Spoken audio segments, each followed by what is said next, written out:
O apoio e valorização à vida à distância é um tratamento espiritual desenvolvido pelo Centro Espírita Fé, Amor e Caridade de Tramandaí. Este trabalho é realizado há 8 anos sob a coordenação espiritual de Ivone Pereira e demais benfeitores.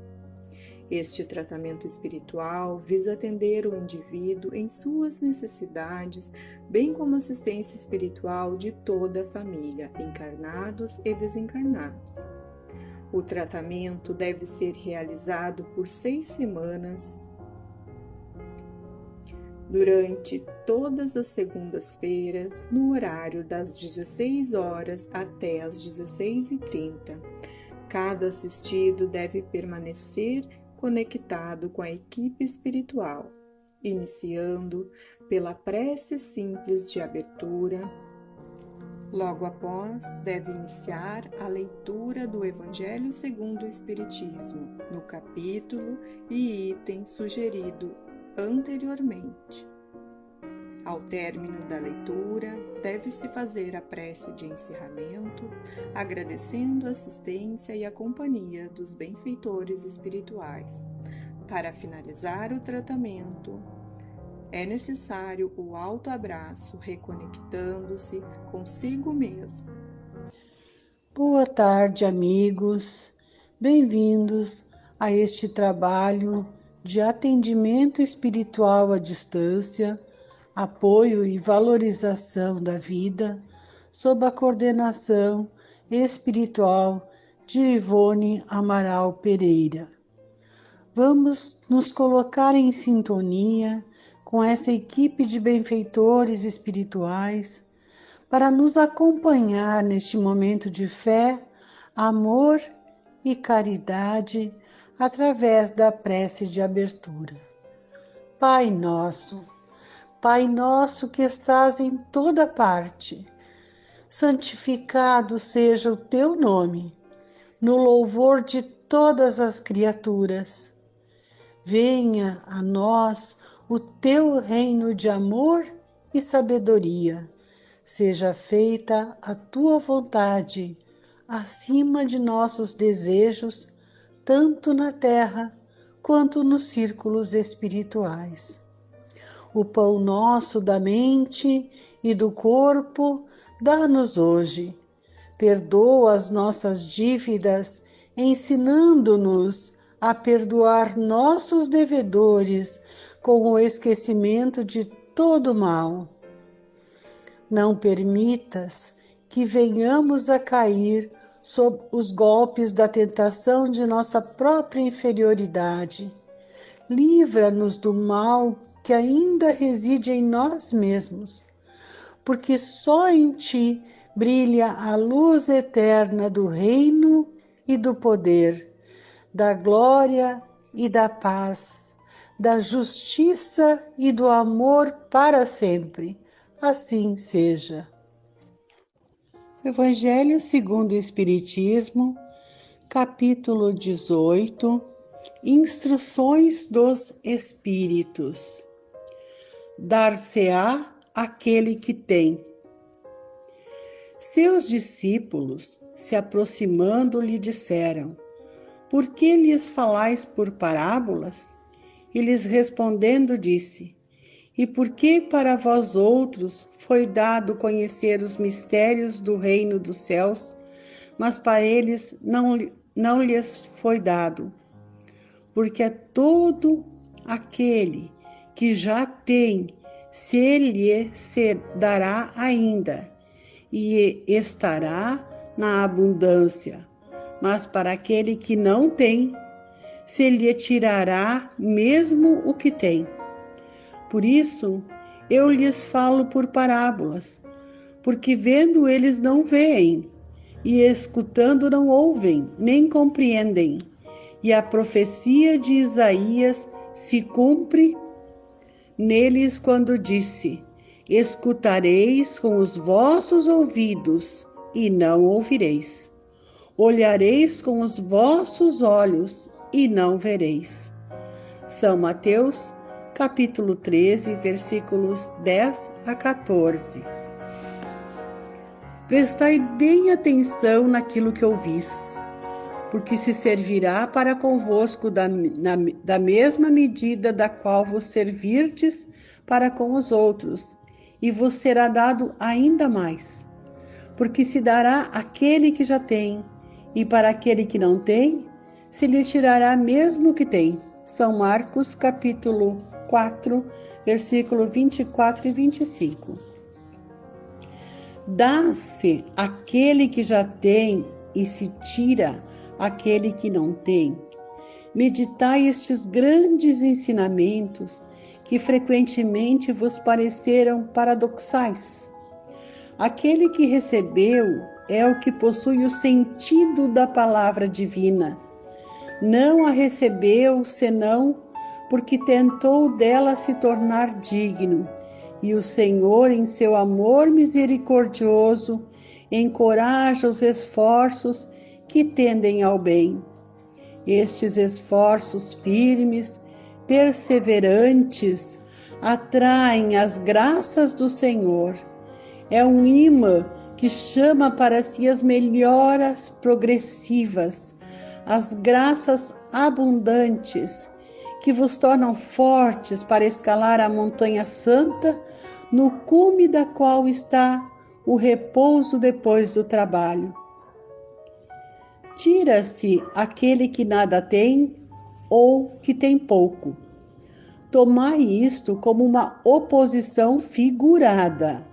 Deus não retira às suas criaturas o bem que se dignou fazer-lhes. Homens cegos e surdos, abri as vossas inteligências e os vossos corações. Vede pelo vosso espírito, ouvi pela vossa alma, e não interpreteis de maneira tão grosseiramente injusta as palavras daquele que fez resplandecer aos vossos olhos a justiça do Senhor. Não é Deus quem retira daquele que havia recebido pouco, é o próprio Espírito, Ele mesmo, que pródigo e negligente não sabe conservar o que tem e aumentar na fecundidade o óbolo que lhe caiu no coração. Aquele que não cultiva o campo que o trabalho do seu pai lhe ganhou, e o qual ele herda, vê esse campo se cobrir de ervas parasitas. É seu pai quem lhe toma as colheitas que não quis preparar? Se deixou as sementes destinadas a produzir neste campo mofar por falta de cuidado, deve acusar seu pai se elas não produzem nada? Não. Em lugar de acusar aquele que tinha tudo preparado para ele, de retomar seus dons, que acuse o verdadeiro autor das suas misérias e que então, arrependido e ativo, se lance à obra com coragem, que rompa o solo ingrato com o esforço da sua vontade, que o lavre a fundo com a ajuda do arrependimento e da esperança, que nele jogue com confiança a semente que tiver escolhido como boa entre as más, que a regue com o seu amor e a sua caridade, e Deus, o Deus de amor e de caridade, dará àquele que já recebeu. Então ele verá os seus esforços coroados de sucesso, e um grão produzir 100 e um outro 1000. Coragem, lavradores, tomai as vossas grades e as vossas charruas, lavrai os vossos corações, arrancai deles o joio, semeai aí a boa semente que o Senhor vos confia, e o orvalho do amor o fará produzir os frutos da caridade. Um Espírito Amigo, Bordeaux, 1862. Reconhece-se o cristão pelas suas obras. Aqueles que me dizem, Senhor, Senhor, não entrarão todos no reino dos céus, mas só aqueles que fazem a vontade do meu Pai que está nos céus. Escutai essas palavras do Senhor, todos vós que repelis a doutrina espírita como uma obra do demônio. Abri os vossos ouvidos, pois o momento de ouvir chegou. Basta trajar a libré do Senhor para ser um fiel servidor? Basta dizer eu sou cristão para seguir o Cristo? Procurai os verdadeiros cristãos e vós os reconhecereis por suas obras. Uma árvore boa não pode produzir maus frutos, nem uma árvore má produzir bons frutos. Toda árvore que não produz bons frutos é cortada e lançada ao fogo. Eis as palavras do Mestre, discípulos de Cristo, compreendei-as bem. Quais são os frutos que devem produzir a árvore do cristianismo, a árvore poderosa cujos ramos espessos cobrem com a sua sombra uma parte do mundo, mas que ainda não abrigaram todos aqueles que devem se reunir ao seu redor? Os frutos da árvore da vida são os frutos de vida, de esperança e de fé. O cristianismo, tal como fez durante muitos séculos, prega sempre essas divinas virtudes, procura espalhar os seus frutos, mas quão poucos os colhem. A árvore é sempre boa, mas os jardineiros são maus. Eles quiseram transformá-la à sua ideia, quiseram modelá-la segundo as suas necessidades. Eles a cortaram, diminuíram-na, mutilaram-na. Seus ramos estéreis não produzem maus frutos, pois nada mais produzem. O viajor sedento que se detém sob sua sombra para procurar o fruto da esperança, que deve lhe restituir a força e a coragem, não distingue senão ramos infecundos, fazendo prossentir a tempestade. Em vão, ele procura o fruto de vida na árvore de vida. As folhas caem secas. A mão do homem, de tanto manejá-las, queimou-as. Abri, pois, os vossos ouvidos e os vossos corações, meus bem-amados. Cultivai essa árvore de vida, cujos frutos dão a vida eterna. Aquele que a plantou vos convida a cuidá-la com amor, e a vereis produzir ainda com abundância seus frutos divinos. Deixai-a tal como Cristo vô-la deu. Não a mutileis. Sua sombra imensa quer se estender sobre o universo. Não encurteis seus ramos. Seus frutos benfazejos caem em abundância para sustentar o viajor sedento que quer atingir o objetivo. Não os colheis, esses frutos, para os guardar e os deixar apodrecer, a fim de que não sirvam a ninguém. Há muitos chamados e poucos escolhidos. Há assambarcadores do pão da vida, como os há, frequentemente, para o pão material. Não vos enfileireis entre eles. A árvore que produz bons frutos deve distribuí-los para todos. E depois, procurai aqueles que estão sedentos, conduzi-os sob os ramos da árvore e dividi com eles o abrigo que ela vos oferece. Não se colhem uvas dos espinheiros. Meus irmãos, distanciai-vos, pois, daqueles que vos chamam para vos apresentar as dificuldades do caminho, e segui aqueles que vos conduzem à sombra da árvore de vida. O Divino Salvador, o justo por excelência, disse, e suas palavras não passarão. Aqueles que me dizem, Senhor, Senhor, não entrarão todos no reino dos céus, mas só aqueles que fazem a vontade do meu Pai que está nos céus. Que o Senhor de bênçãos vos abençoe, que o Deus de luz vos ilumine, que a árvore de vida derrame sobre vós seus frutos com abundância. Crede e orai. Simeão Bordeaux, 1863. Capítulo 19. A fé transporta montanhas.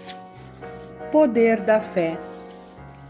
Quando veio até o povo, um homem se aproximou dele, lançou-se-lhe de joelhos aos pés e lhe disse: Senhor, tende piedade de meu filho, que está lunático e sofre muito, porque ele cai frequentemente no fogo e frequentemente na água. Eu o apresentei aos vossos discípulos, mas não puderam curá-lo. E Jesus respondeu dizendo: Ó raça incrédula e depravada, até quando estarei convosco? Até quando vos sofrerei? Trazei-me aqui essa criança. E Jesus, tendo ameaçado o demônio, ele saiu da criança, que foi curada no mesmo instante.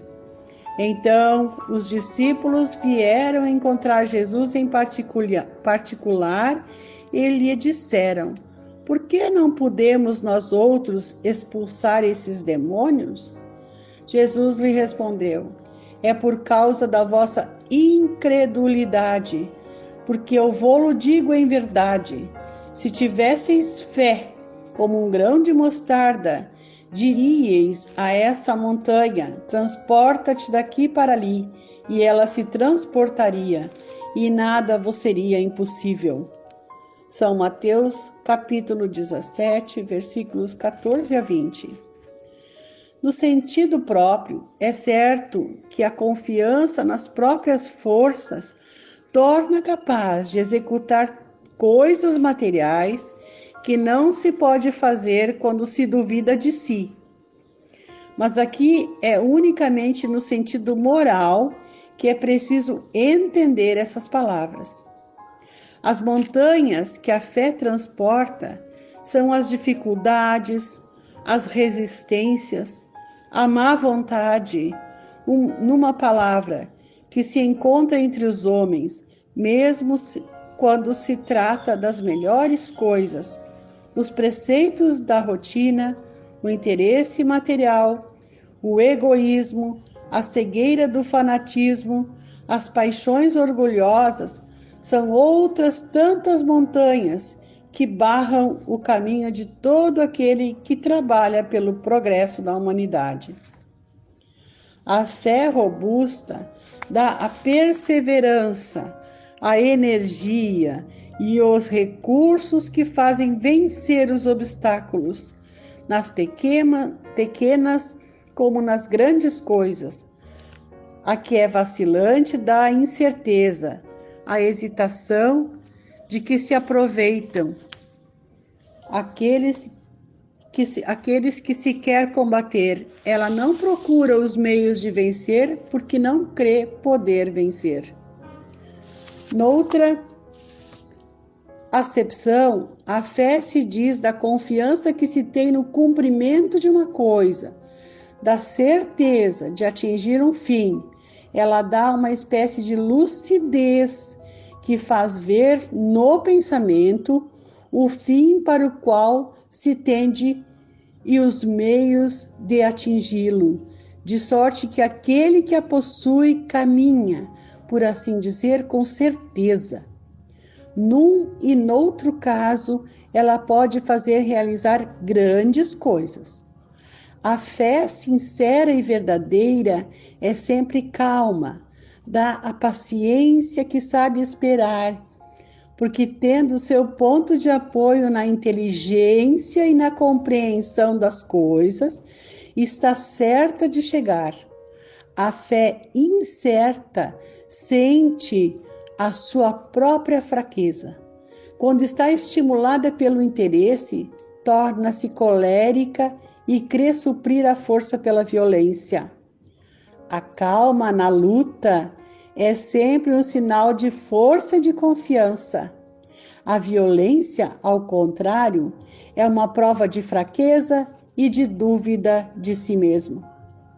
É preciso se guardar de confundir a fé com a presunção. A verdadeira fé se alia à humildade. Aquele que a possui coloca sua confiança em Deus mais do que em si mesmo, porque sabe que simples instrumento da vontade de Deus não pode nada sem ele. Por isso, os bons espíritos vêm em sua ajuda.